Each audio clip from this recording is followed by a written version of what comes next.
Hey everyone, how's it going? Welcome to this current installment of Truth Noir. As always, I am Norm. I'm joined by an old friend of the show. If you've been watching for a minute, you know him as Steve Mashni. Whenever he's on, we always talk about Bible stuff and prophecy, and we're absolutely going to get into that stuff today. But what we wanted to talk about is what is going on in Syria right now. And as we've been doing the last couple episodes, Steve's going to start off with a song.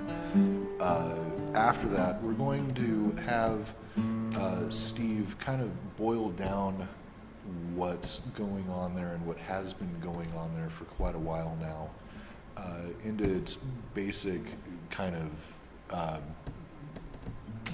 the nuts and bolts of it.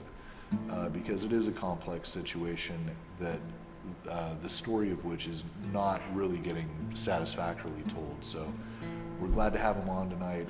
Keep watching and enjoy some music first.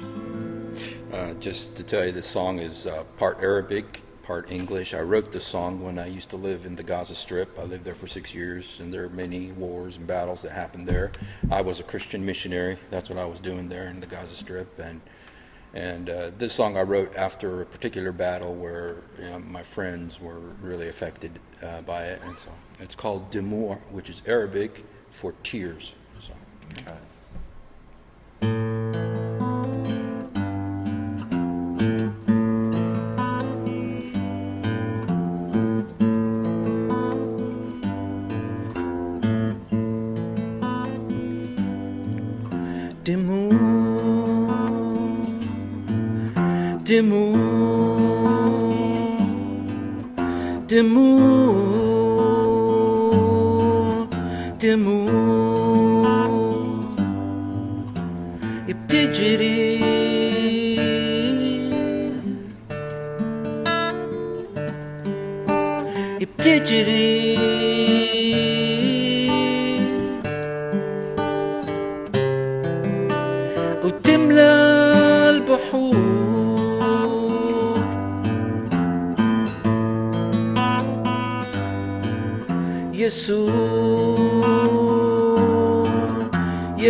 Thank you very much, sir.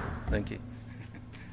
Thank you. Well, you always bring powerful music to the show, and in addition to your insights on all of the topics that we discuss on the show, all of them biblically related, and obviously we're dealing with the geography now and talking about a thing that is very real. I'm sure as it was back in the day, and now,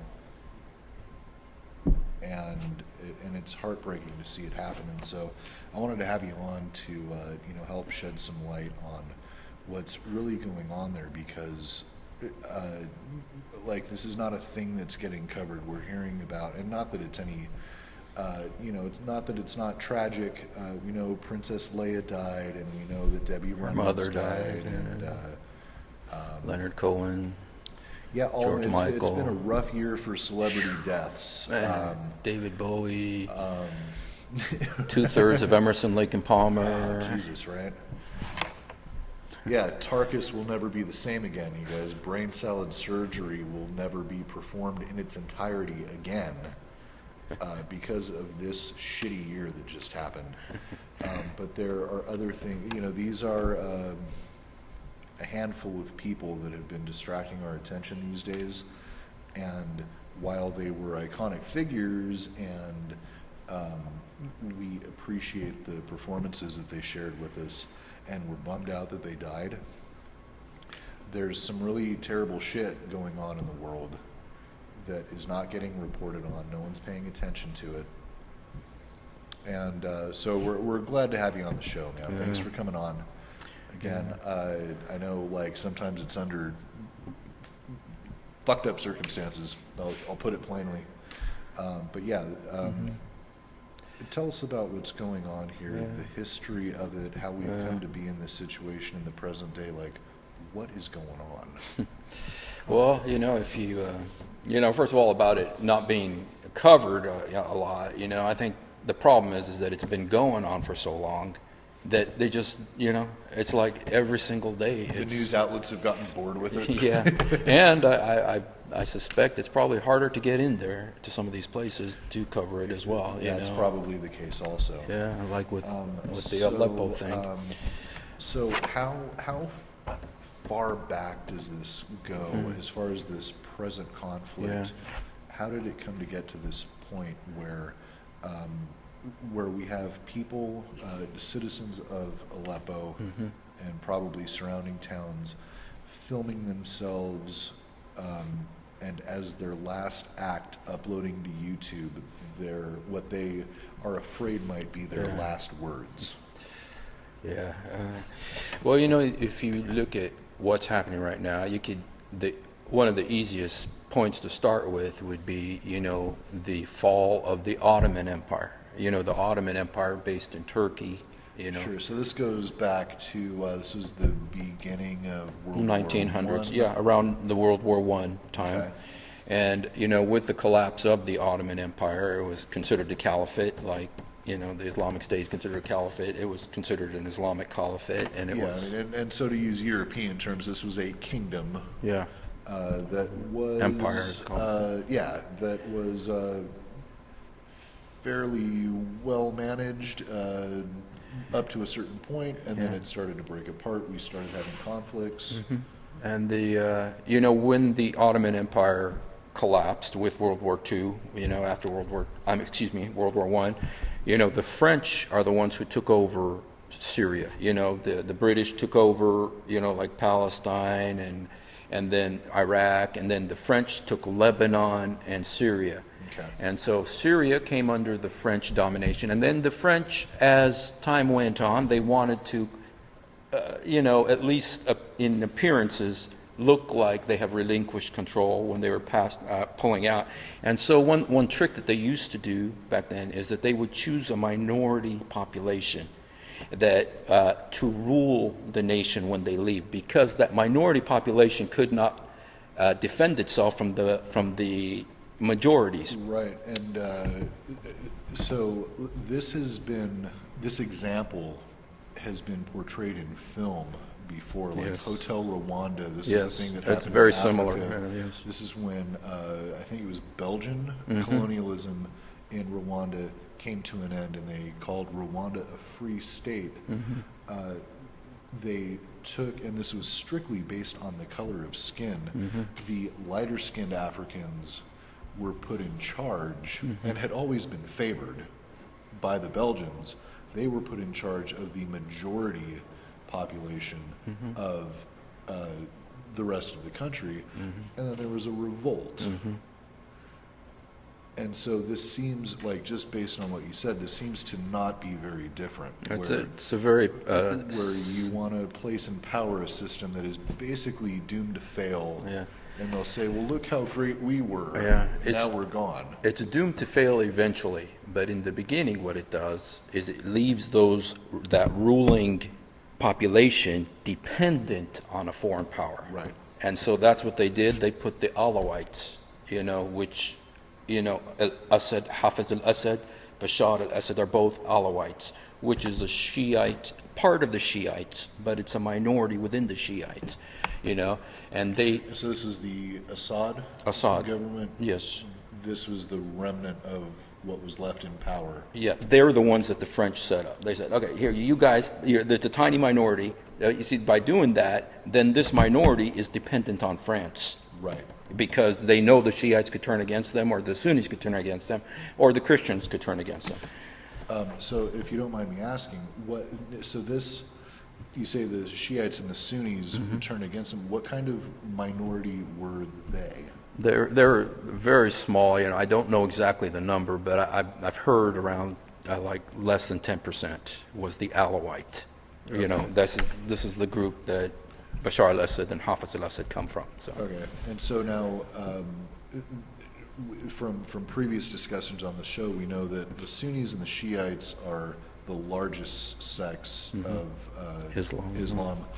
They, amongst many other things, believe that different people should be the head of the Islamic faith. Yes, and that goes back to Muhammad, with very long time. when his caliph, he had a caliph that, his first caliph was Abu Bakr, and then they split off and they went to Iraq, where there was a man named Ali. He was like the second caliph, but they believed that Ali would be the main caliph over all of them, whereas the Sunnis, they rejected Ali's dominance and they went with Abu Bakr and then Umar, and then this, all the different caliphs who. So now, how are what was the term, Alawites? Alawites are Shiite, but they're a very small sect within the Shiite. They're not like representative of all the Shiites, They're just a small sect within the Shiites. And how do their beliefs differ from The Sunnis? the rest of the Shiites? Because it seems to me that the Shiite population is the more like conservative politically. It just depends where you are. For instance, Iran is predominantly Shiite, and they have the Sunni population there, and then Iraq also, there is majority Shiite as well, and so they're generally actually, in terms of their beliefs, they're actually a little bit more radical than. We look at Sunnis and say, that they're a little bit closer to compatible, with Western, they're closer to it there, than the Shiites. The Shiites are the one, for instance, when they have a man named Hussein, who was like the first martyr, and he was beheaded in Karbala in Iraq, and so every year they have the rituals, which I'm sure you've seen, where they beat themselves. With the blood and everything coming, and just self-immolation, something that is very strange, to the Western mind. It doesn't seem to be too much different than certain extreme sects of Christianity. Yeah, because Catholics used to have some kind of, like where they walk on their knees, and stuff like that. Right. But this is still, they do it to this day. So are the Alawites more are they the sort of super conservative Shiites? Actually, they're Or, the like, they're I'm more just trying to they're understand more how this- actually secular. The Alawites themselves are the especially with the government, they are very secular. Which Okay. which usually works out. One thing that you'll find in the dictatorships in the Middle East. Quite often you'll find, for instance, Saddam Hussein. We just say the name and we think, the devil, Saddam Hussein. But you'll find that the Christians quite often supported Saddam Hussein. And right now, you'll find that the Christians support Hafiz al-Assad. Bashar al-Assad. Why are the Christians standing with these dictators with all the evil that they have done? That's because these governments, for all their faults, are usually very secularized. Because of their relationship to the West, to where they protect the rights of the minority groups. And that's one reason why you'll find that a lot of the Christians in the West support Bashar al-Assad. They support the government of Bashar al-Assad, even though... So these are kind of the more progressive... They're... you mean the Alawites in Syria? Yeah. They're the ones that, especially the ones in the government, of course, it's a very secular government. And so it would seem odd to me. This, like, the whole political situation surrounding this would seem to be a little bit at odds. Like, why are we standing against this person then if he's more of a sort of progressive, tolerant person? Yeah, well, or am I not saying this the right way? I think we're trying to understand it through Western eyes, right? And things over there just aren't like that. They're very. It's very tribal. It is, and this battle. If you look at the battle as a Shiite Sunni thing, you're going to get it wrong because it's not that. It didn't start that way. It has kind of resulted in that over the year. It's been 5 years since that battle's been going, and now people are kind of hardening along the religious lines. But it didn't begin that way, And so okay. there was an article in New York Times that because I've read this, like what you said, there's so much information every single day. You can't keep up with the catastrophe. One day they're using chemical weapons. One day it's barrel bombs. One day it's the cluster bombs. One day, the catastrophes are just nonstop. It's so hard, to keep up with it. So now, are these neighbors essentially attacking each other? Well, it's not. It's really, there's different groups. If we could just look at, there are like 4 different conflicts going on in Syria right now. And if we look at those 4, I think it will bring a little bit of clarity to what is happening there, maybe to help to understand.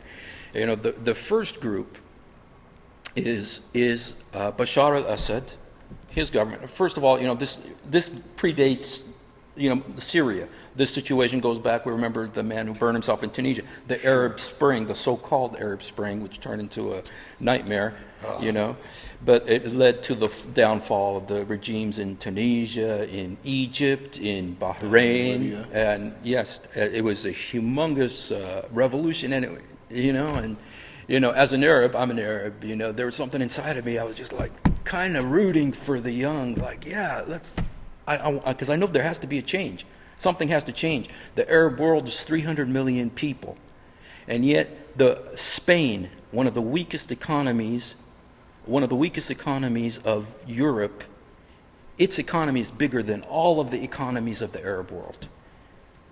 And see, you're kind of hoping, you want to see the Arabs succeed. You want to see them, and it looks like they're trying to break free, but then, things, just collapsed. And yeah, well, I was rooting for him too, but it's hard to know, like, and especially with the media bias and blackout, and they accuse the Middle East of having a biased news media and censorship of media, and they're not perfectly fair like our media here in America, Well, yeah, and we say, in case you're not able to pick up the laughter over sarcasm the conference mic that we're talking through, like, I don't really feel like American media is all that much more free on the corporate level that everyone gets to see.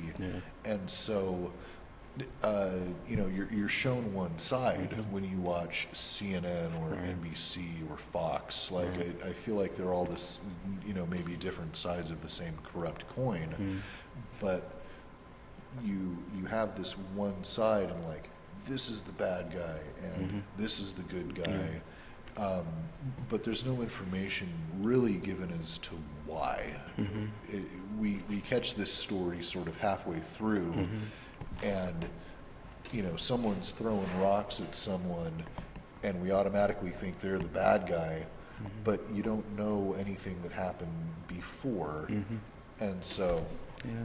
Well, if I could, you know, you know, like I read this in the New York Times about these 4 conflicts that are going on there that really, like I said, it helped bring a little bit of clarity. You know, and the first one is Assad versus the rebels. This is at the very beginning. You know, I was making a long, that this was part of the Arab Spring. This is when the Arab Spring came to Syria. And the people there said, hey, we want, you know, like the Egyptians, like the, you know, Libyans, we want... Yeah, like everyone else was talking about, we want that too. Yeah, and so they started doing peaceful, you know, demonstrations and stuff. But then the government, you know, came down and started killing the demonstrators. And, you know, it turned into this violent situation very quickly. And then we had the you know, the Free Syrian Army that came out of that, and we call them the rebels. And so there was the situation where there was this primary conflict was the government of Bashar al-Assad versus the Free Syrian Army, which the U.S. kind of started supporting the Free Syrian Army. And so that's the number one conflict. That conflict is still going on. That was the first, and it's still going on. And there's still, we've heard about Aleppo, for instance, here in December, the government took over all of Aleppo. Who did they take it from? They took it from the rebels, because the rebels had controlled, you know, this is the biggest city in Syria. And so this part was the primary conflict. But then... Okay, so this is now part one of four. One of 4 conflicts that are in Syria, and they're all of them are going right now. But this was, first of all, it was Bashar al-Assad and the rebels. And this is when the U.S. wasn't sure what to do, and, you know, eventually did nothing. And, you know, but if you remember, John McCain was going there, and, you know, John Kerry, and they were saying, oh, we know some of these rebel guys. You know, eventually, Al-Qaeda members started joining the rebels, you know, and, you know, they started joining with this group. And so, you know, Putin comes in and says, we don't support Al-Qaeda. You know, the U.S. does, but we don't support Al-Qaeda. Well, yeah, it just showed you the quagmire. It's odd how Al-Qaeda was responsible for 9/11, and yet we're supporting them against this guy who's supposed to be like kind of tolerant of people. And you saw the disaster that it was. The U.S., you know, I heard one guy say, America used to be the armory of the world, you know, where the weapons came from the world. He says, but in this conflict, we've become the linen closet of the world, because what we're doing, we're out, you know, dropping blankets and dropping that, you know, and the weapons that we dropped quite often fell into the hands of, you know, ISIS, and they would parade them in front of the cameras for us. And so, Steve, I want to ask you this, because this has been my observation. I personally believe this to be true. Do you believe that we are purposely doing a shitty job of training all of these so-called freedom fighters so that when they go out to fight ISIS and Al-Qaeda, that are armed with American weaponry and Toyota pickup trucks? Apparently, we've seen a lot of those on the front lines, Humvees, all of these things. That it is sort of a foregone conclusion, because we've done such a bad job of training them, that they will lose horribly, and that all of this basically new gear will end up in the hands of the people that we trained originally to fight Afghanistan during the Cold War, the Al-Qaeda and ISIS. I mean, this is a conspiracy show. It's a and that's as good as I tell you. You know what? You might find it tomorrow on the front page of the New York Times that's the case. I doubt that very much. I don't, just because nothing surprises you. This is just like and I work a full-time day job now. I don't have time to look into stuff as much as I used to, but this has been my observation that our top-end gear that we've supplied these freedom fighters with to fight the bad guys has now ended up in the hands of the bad guys. Yeah, well, that's my view is that we were, and so let's just, maybe make a little bit controversial here. I think Obama didn't want to do nothing. He wanted to pull out, get out of the Middle East, and just let it go to hell. Yeah, just leave a vacuum. Yeah, just leave it there. And then the issue of the vacuum. That's where everything, the whole. But it'd be good for gas prices, right? Yeah, and good for Putin, and so I felt like America didn't want to do nothing, and so we want to do something symbolic to show that we're not a bunch of wimps. That we are actually we care about these dead Syrians, and we're up to over 400,000 now. 450,000 possibly. And, we just stood back. We didn't do nothing. Why? I just believe Obama didn't want to do nothing. And so he wanted to do, but every now and then he'd show something, so he'd drop a bag of weapons, or do something, to show that he cares. But he didn't. And he didn't have the conviction about doing this. And he was so committed to not starting another war. He's so committed to not starting a war there and sending soldiers, And so... but we're going to drop a bunch of sticks in the middle of the wasteland and let them poke at each other. Yes, and, if I go on to the second battle, the first one is Assad and the rebels. That was the original one. That one's still going on. The second one is the Kurdish minority. You see, because Syria had a large Kurdish population. Kurdistan, when the Brits and the French, when Europe chopped up the Middle East. Kurdistan was actually a place. Yeah, Kurdistan was part of Turkey, Iran, Iraq, and Syria. All of that was Kurdistan. Parts of it were Kurdistan, and so when they chopped up the Middle East, they gave Syria part of Kurdistan, they gave Iraq part, they gave Iran part, and they gave Turkey part. All subject to different rules. Yes. Some of them were tolerant, some of them were not. Yes, but there's still would ethnically be the correct word? They're still ethnically linked. Like this is one people that have kind of gotten the short end of this stick. Like they used to have a homeland. Yeah. And now they don't. Right. When this problem arose with Israel, that problem was remedied in 6 days. But yet the Kurds, they don't get that luxury. Yeah. And there still is a dream, with the Kurds of having their homeland restored. Sure. But the likelihood of Turkey saying, "Okay, go ahead and take a big chunk of our land," very unlikely. They didn't like letting go of Greece. Well, and this also is one of the big complications that America has. This Turkish-Kurdish thing.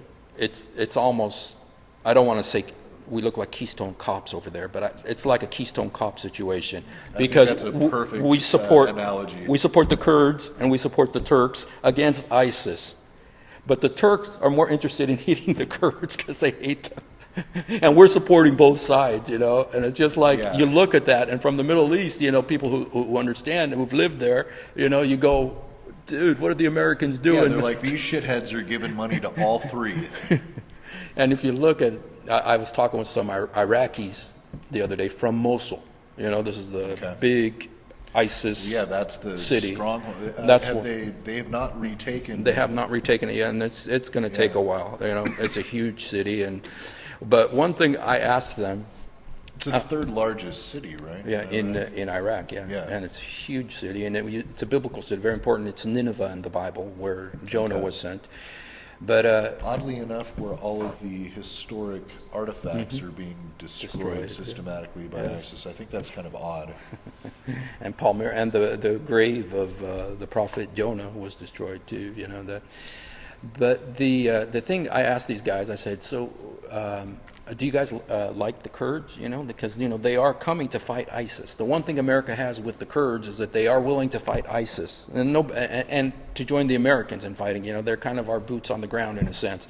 Yeah. But these guys told me, he says, the problem with the Kurds is that when they fight for a place, they want to take it over. They want it to become part of Kurdistan. And so they've actually not really been very zealous fighting for areas that will not be part of Kurdistan. But anyway, this is the second battle. The first one is Assad and the rebels. The second is the Kurdish minority and the people that they've been fighting. Yeah, and everyone that surrounds them. Yes. Under the guise of trying to gain their own independence. Yes, that's not a front burner issue with them, but right now they are slowly, trying to bring. So now how? Okay, that picture. We have a map. Very good. We Yes. have the most of the Middle East. Right. And we have areas under ISIS control. I assume are Okay. in red. Right. That is the area that they control. They consider that the caliphate, which is very timely, this map, because this is the third battle that's going on. Okay, the first battle, Assad and the rebels. Second battle, the Kurds and the Arabs around them. And the third factor, which just arose recently, is ISIS. And ISIS, as you can see, they started out in Syria, and then they started moving their way across into Iraq and have taken over huge swaths of land there that they consider the caliphate. And the U.S. is bombing a little here. So we see ISIS kind of right on the heels of Aleppo, if not already there. Is that? Yeah, they've been around that area, but this is one thing that the U.S. has tried to get the Kurds and the rebels to join them in fighting ISIS, and but this is the kind of just the surprise thing that just kind of arose in the midst of after the Syrian civil war began. And so that's the third part, the third battle that is going on. Okay. And then the fourth battle, and the fourth part, is the foreign interventions. You see what this has become. Yeah. If I just tell you one thing, that there's a guy I spoke to when the Arabian Spring began. He says, you saw Egypt fall, you saw Libya fall, you saw Bahrain fall, you saw all these places fall, like dominoes, regimes fall. He says, when Syria falls, he says, that's the Berlin Wall. Remember when the Iron Wall was falling? Sure. Yugoslavia was falling apart. Then Slovenia and all these countries were breaking away. But the point at which the Iron Wall collapsed, it was over, was the Berlin Wall in Germany. Yeah, that last holdout. He said Syria is the Berlin Wall of the Middle East. When this falls, this will be when there's a real breakthrough. Interesting. And what's so interesting, 5 years, the worst battle, the worst humanitarian situation that in recent history, and Syria has not fallen. But what has happened? It has been internationalized. Now, who's fighting in there? Iran, Russia. So who's going to be the Ronald Reagan of this situation? Is that what Trump? we're waiting for? Yeah. Really? Is that shithead? What is our Trump card? What do you think our Trump card is in this situation? We're gonna have the orange man will walk in and say, "All right, you guys." This is tremendous. All right, so Steve, it's been a pleasure. I know I'm sure you have infinitely more to say about this, but we have about 12 minutes left. 12 minutes left. Okay. I know you wanted to get into a little bit of because this is Truth Noir, you guys. It's not just a news show. We talk about weird stuff, and part of that is biblical prophecy, which is what Steve does when he is on the show anytime. Yeah. Well, I'd like to just, this is in my book. It's called Magog, Mehdi, and the Mark of the Beast. You can get it on Amazon. And please buy lots of them. Make me rich. That is a very good thing to do. You have a lot of Bible verses that you quote. You have a lot of and specifically about this situation. Exactly, and that's why I wanted to get you on eventually while this is going on, because we've talked about biblical prophecy before. We've talked about, and it was probably 6 months ago or something. Around that time. We were talking about the things that are going on with Russia and the United States and the Middle East, and it seems like they are culminating now. Exactly, and they're by my book. But let me just tell you, this is from the New York Times. This isn't me. This is the New York Times saying there are 5 major countries right now in Syria. One of them is Iran, one is Saudi Arabia, one is the U.S., Turkey, and Russia. If you read, so when we're only missing China from this to make it the 6 biggest powerhouses in the world. But the interesting thing about this, when you look at it from the vantage point of biblical prophecy, is if you look at Ezekiel chapter 38 and Ezekiel 38 and 39, there is a very specific battle that happens there. It's called the War of Magog. Now, it says that there are an alliance of nations in the last days. This is talking about the last days. There's an alliance of nations. The nations on one side are with Magog. We've studied historically what is Magog, and it became the Scythians, and later on became the Russians. Russia is Magog. Who is on their side? And when you picture, the Scythians, there's the hammer and the scythe. The scythe, right? Scythians. Maybe that's where they got the word scythe, yeah.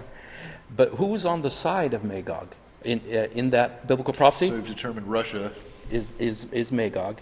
Who is on Russia's side in Ezekiel 38? Persia. It's the first country. It's Persia, Iran. Which is Iran. But then it talks about who's on the other side. And the other side is described as these wimps who aren't doing nothing. They're just talking. Who's on the other side? It's called the cubs of Tarshish. And they've done studies about who is Tarshish. Okay, so Tarsus is Turkey, right? No, not Tarsus. Tarshish. I'm sorry. Tarshish, they've done studies on it. Who is Tarshish? They know several things about Tarshish. It's a country that had ships.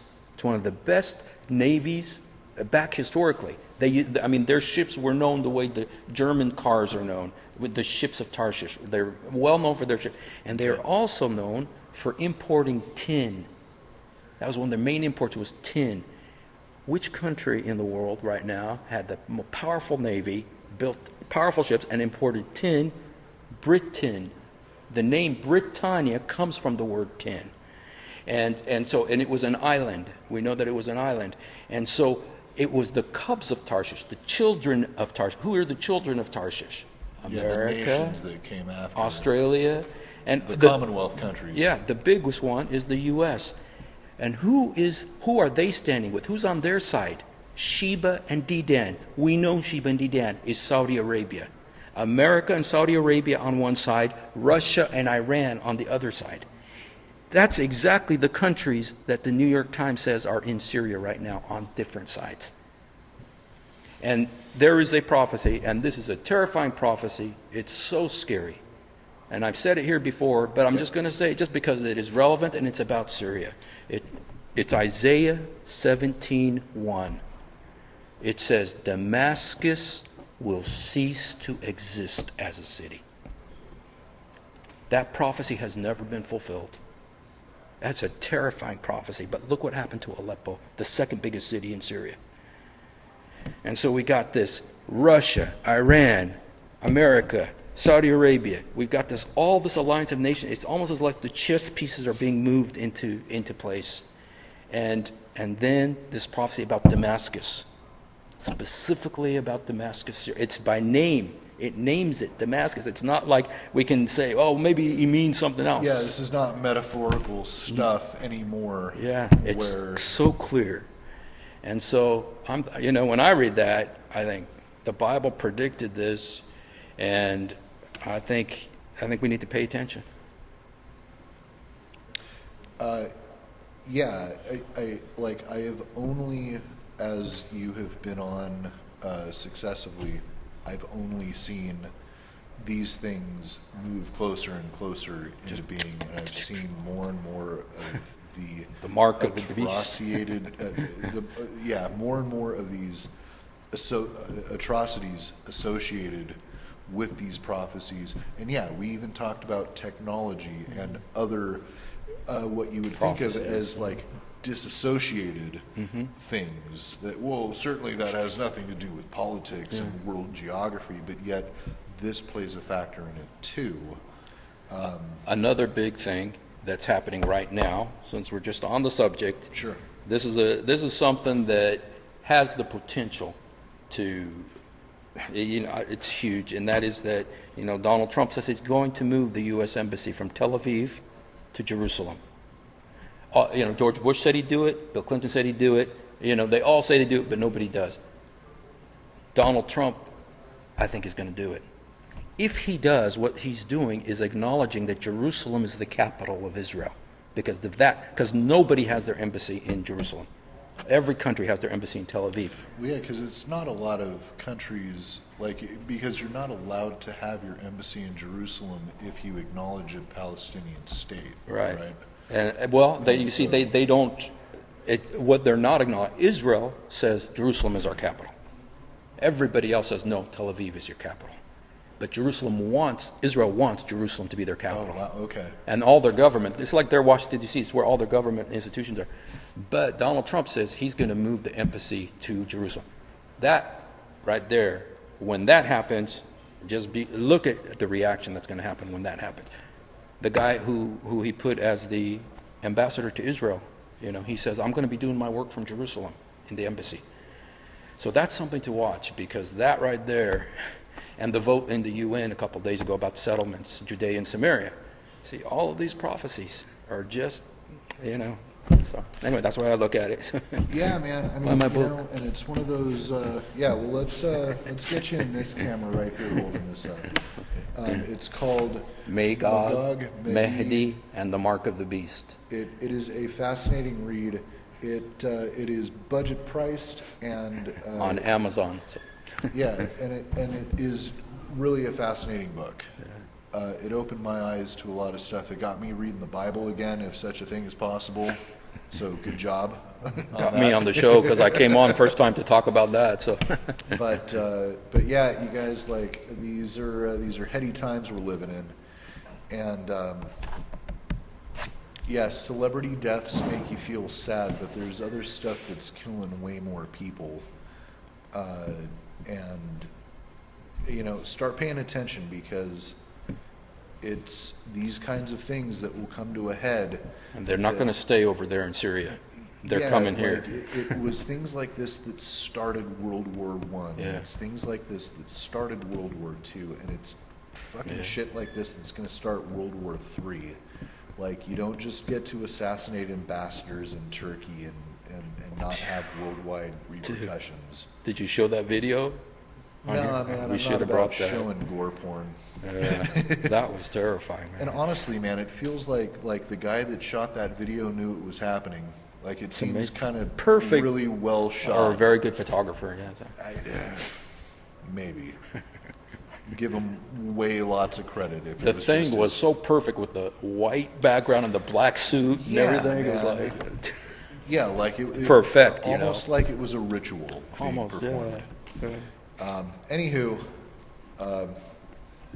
that bit aside, thank you, Steve, for coming down. Thank you for sharing your music with us. Thank you for sharing your insight.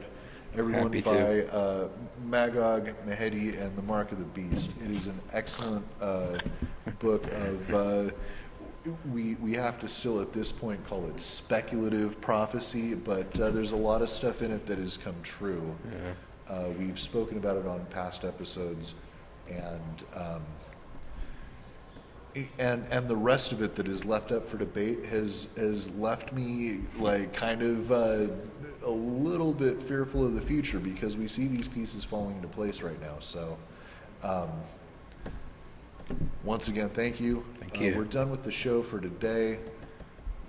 I don't know, start paying attention more. There's more going on than your favorite celebrity dying of a heart attack at old age. That shit happens. So we'll be back at you next week, maybe with more weird stuff, maybe with some advocacy, I don't know. But in the meantime, wherever you're going, get there safe. Thanks for watching. We'll catch you next time. Take care.